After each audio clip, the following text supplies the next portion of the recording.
Time for a deep dive into the one issue that matters most in a capitalist democracy: money. This is Maggie and the Millionaires Talking Money, a joint production of The Maggie Dawn Show and The Patriotic Millionaires. Now, let's start talking money. Welcome, everybody. My name is Maggie Dawn. You're listening to The Maggie Dawn Show here on the Civic Media Radio Network. It is the 3 o'clock hour, and that means it is time to talk money. I love this segment. It satisfies my inner wonk, and it is especially satisfying because I get to talk to folks like my fabulous next guest.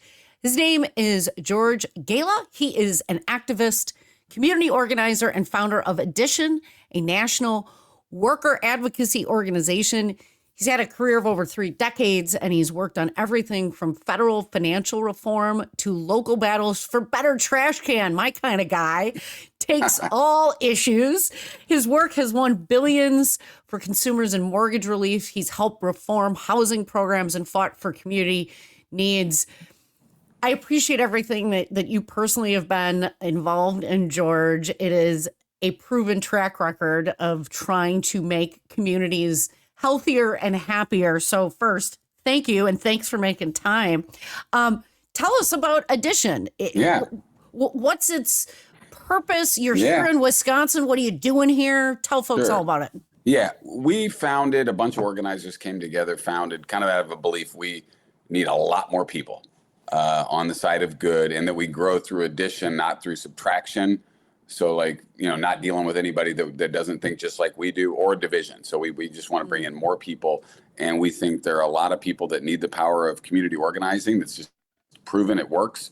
Everything you just said on there that I was part of winning was because we did this thing called community organizing. So we bring it to lots of places. And one of the focuses is small towns in the Midwest, because we think a lot of small towns and rural areas get left out of the conversation, don't get the support they need. So that's one of our big projects. And that's what's brought me to Wisconsin. I love that. And I have always believed in somebody that's worked at various levels of government and with community advocacy organizations, and have myself done a march or two, hit a phone bank or two, that really organizations like Addition and other community advocacy organizations, you're basically trying to get people the information that they need to make choices, and sort of translating it from sometimes what is very wonky talk, right? And just getting it to people in digestible bites, and hey, does this matter to you? If so, here's an outlet for making your voice about this issue known. Am I oversimplifying it? No. I've always viewed it as a bridge, right? I think it's totally a bridge. And I think the point around common sense language. Yes. I think the nonprofit sector, sometimes the progressive sector, our political sectors make things way more complicated than they need to be. So let's just use common sense language and talk to everyday people. And in Wisconsin, I think we an organizer on our team who grew up here, went out and had 30 one-on-one conversations with folks in small towns and asked them, what are you most concerned about? And 9 out of 10 said aging in a rural community. And what that meant for people ranged from transportation, from this rash of nursing home closures in the state, to other things. But it started with listening, actually, versus we got the solution, you just don't understand it. It's we know how to organize, we know how to change things. What do you think needs to get changed? So I've been doing this model of listening to find the issue that people want to work on the most for 30 years. I've never had 9 out of 10 people say the same issue.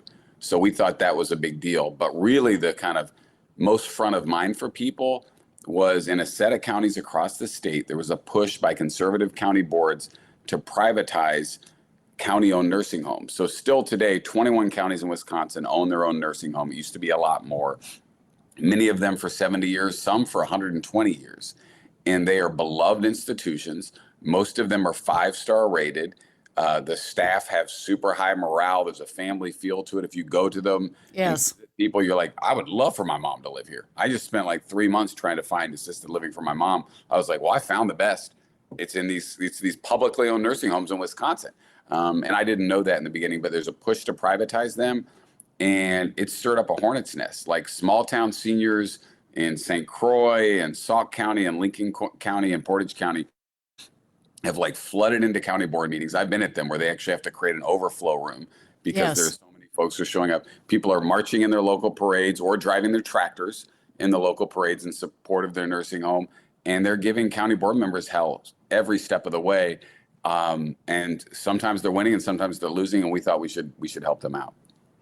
It's an incredibly important question. And we know, and it's incredibly important from a whole number of access points, if you will, George. What immediately pops out to my mind is the funding crisis that's facing so many counties and local governments in the state of Wisconsin that was brought about by the Republican gerrymandered state legislature, basically draining local governments of the funds that they need to provide the services that the state mandates them to provide.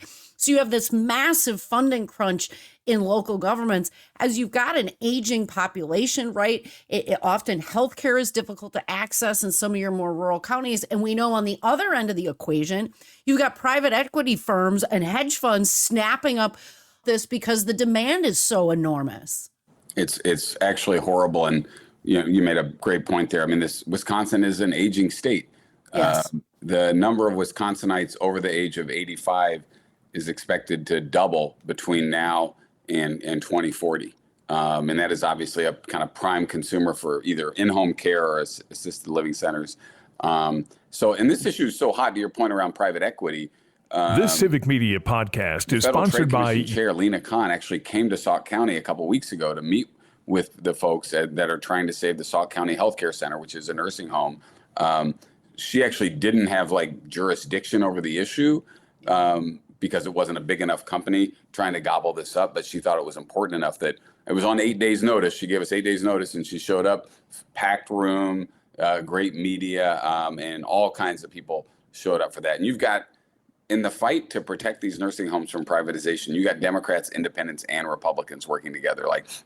I've been in many meetings where Republicans are like, I did not vote for this. And so I think it's a very unique issue.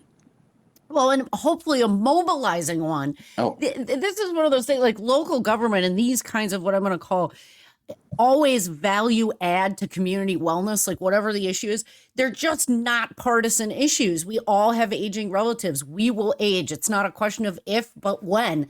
I've had economists on that talk about the care economy and the demands here.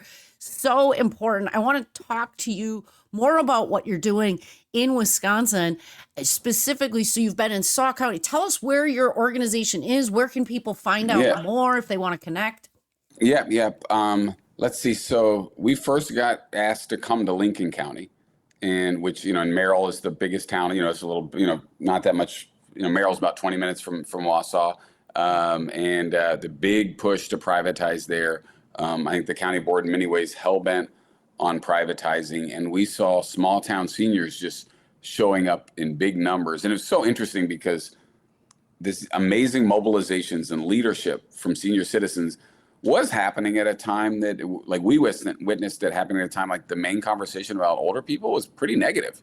Yes. I mean, and I get it. And I'm glad Joe Biden stepped aside, but if you would turn on late night TV, it was just joke after joke. There were jokes about Trump or Biden getting inaugurated with Depends.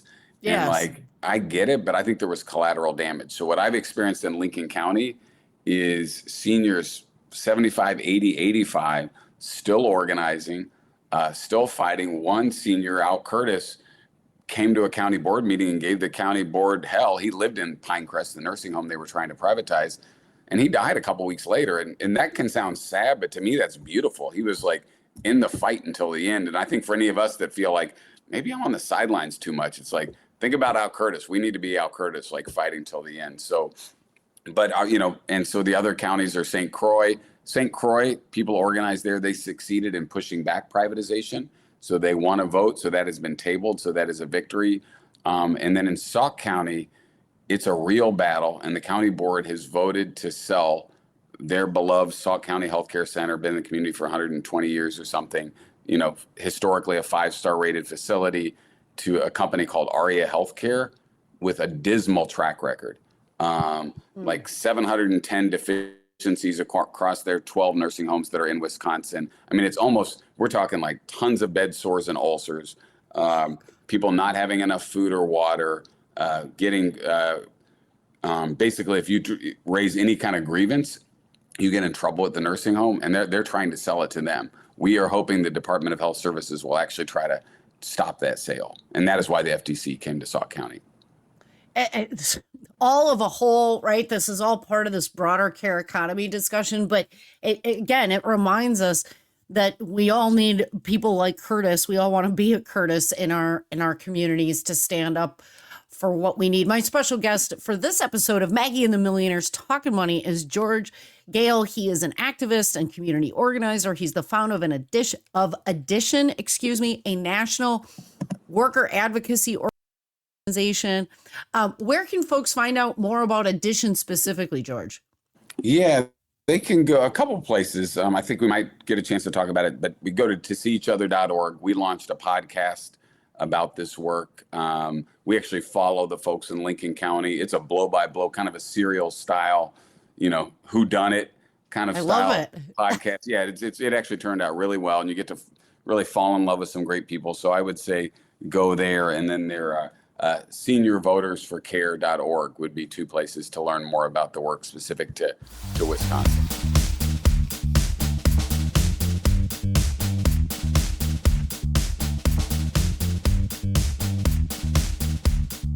Welcome back, everybody. Welcome if you're just joining us. My name is Maggie Dawn, host of The Maggie Dawn Show here on the Civic Media Radio Network. And as it is the 3 to 3:30 block, it is our daily segment called Maggie and the Millionaires Talking Money. My special guest today, his name is George Goehl. He is an activist, community organizer, and founder of Addition, a national working class advocacy organization. He has worked on basically a whole huge gamut of issues that are important to most communities, focusing here in Wisconsin, organizing folks about the privatization of publicly owned nursing homes, which isn't something that we've got in southeastern Wisconsin or in Milwaukee County, but many of the rural counties do. What is so, I mean, other than getting a crappy vendor to run the nursing, right? Like decline in service, rising costs. It's a company, they're operating for profit. What about privatization is the thing that's concerning so many rural older people in Wisconsin these days?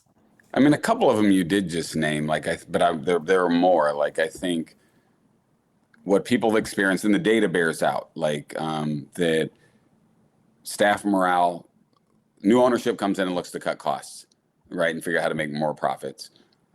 Staff morale goes down, good staff leave. And staff that come aren't attracted to the place because they come there and they see it's a place in real trouble. And then the residents start to experience a drop in quality of care. And this is the leading experts on long-term care would say this. Even the Centers for Medicare and Medicaid Services say when publicly owned nursing homes are privatized, the quality of care goes down. So that's a big deal. And I think, and then you add on top of that the minute they're not making enough profit, they shut down and leave town. Yeah.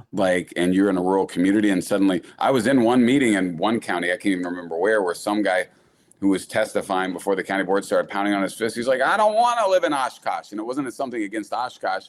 Oshkosh was 90 minutes away. That was the nursing home he would need to go to because there wasn't anything else left. So I think that, and then you have families that have to drive an hour and a half to visit their family member. And that means the older person is more alone, and there's less time spent together by family. But I would say then to add on top of that, if it's county owned, you have some leverage, some ability around the quality of care. You can go to the county board and say, hey, this thing is not living up to its mission. It's not providing the quality of care. Once it becomes private, sure, you can organize and try, but you don't have the same leverage as local residents and citizens. So all of those reasons, lower quality of care,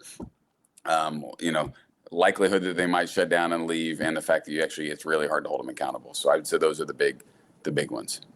Yeah, my family just went through this experience trying to find a placement for my elderly uncle, and he lived in Montana. They're just the homes he was in and out of, I think, 3 different homes in fewer number of years because they were just closing. He couldn't keep them open. It was really a scary and challenging time. Your organization recently polled folks in Wisconsin about nursing home privatization. What did your polling tell you? Yeah, we teamed up with the Hart Research Associates, a really kind of esteemed polling organization, and really around long-term care. When we polled 800 people, 55 and over, on long-term care issues, and both around the privatization issue, but more generally. But the most popular solution among people over 55 in Wisconsin to what people I think far and wide agreed was the long-term care crisis was government support to attract and retain long-term care workers in smaller towns and rural communities, which I have to admit, I wasn't expecting that to be the thing. But I think the more you talk to folks, they're like, we just can't get workers to come here. And so we got to figure out, it's got to be really worth it. So I thought that, to me, that was very hopeful, but really interesting. So 93% of people supported that measure. It was the most popular solution that we polled on, but 87% of Republicans and 93% of independents chose that as the solution. That stood out to me. Yeah. That is really interesting, especially in light of the debate back and forth between Eric Hovde and Tammy Baldwin just this past Friday. We're going to listen to some of that sound in the last half hour of this show. But George, again, what is the name of the podcast and where can people find it? Sure. It's called To See Each Other, and you can go to toseeachother.org, and that's like the website for the podcast, but it's everywhere you listen to podcasts. If you're somebody who likes to do things on YouTube, it's on YouTube, but it's called To See Each Other. To See Each Other.